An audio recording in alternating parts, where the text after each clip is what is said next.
Well, welcome back into Gardener's Cottage garden here in Blakeney. I'm doing a little tour this afternoon just to show you how the garden's progressing into almost September now. Can't believe we're almost at the bank holiday weekend at the end of August, and the garden's still got some decent colour in it, although certain things are struggling with the weather conditions we've been having. Others have been just loving it. Japanese anemones still in full flower, being regularly deadheaded by Kate to keep them so. Phloxes are looking really good this year. Previously been very droughted, but this year got some fantastic colour in them, and they should, hopefully with some deadheading, continue to flower like this right the way into September. Hasn't been quite the success we hoped it was going to be with these new roses that were planted here the end of last season.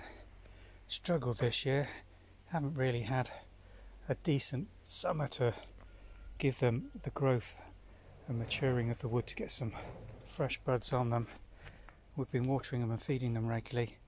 They're still looking a little sorry for themselves in this position, but maybe over winter they'll get established, and then next season we'll have them to enjoy. Now, what we will be getting over the next couple of weeks in this border, and we're going to have to remove all this oxeye because you can just see them starting to come here. This is a bed of really mature cyclamen, autumn flowering cyclamen, and usually by the middle of September one early one just coming here, but this will be a carpet of pink cyclamen flowers.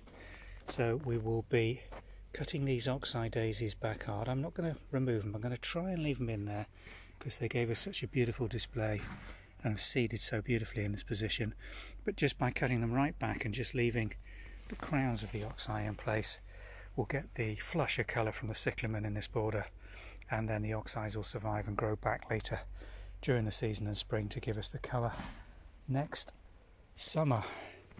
Rest of the garden, deep emerald green. The fig tree on the back of the cottage put on so much growth this year. I've had to really reduce the one in the courtyard, which we've been doing today with a chainsaw, taking most of it out because they literally are taking over. Normally a plant that's used to a lot more drought than we've had in Norfolk this year. This beautiful lily has been here for years, flowers reliably every season. Nothing to look at foliage wise, rather scrappy to be honest, but the flowers always does well in this deep shade under this bush that we've got growing here, and is really getting bigger and bigger every season. And then onto the back of the cottage, looking very late summerish. Got some rose flower, this one we showed you last week with a dappled pink on the bud, coming on beautifully. Let's just get a close up on that because it's worth looking at. I love the way this does it, and this isn't disease, this is its natural form with the pink dappled and then the butter cream centre. Don't know the name of this one, hopefully somebody can tell me. Beautiful peach coloured buds on it as well.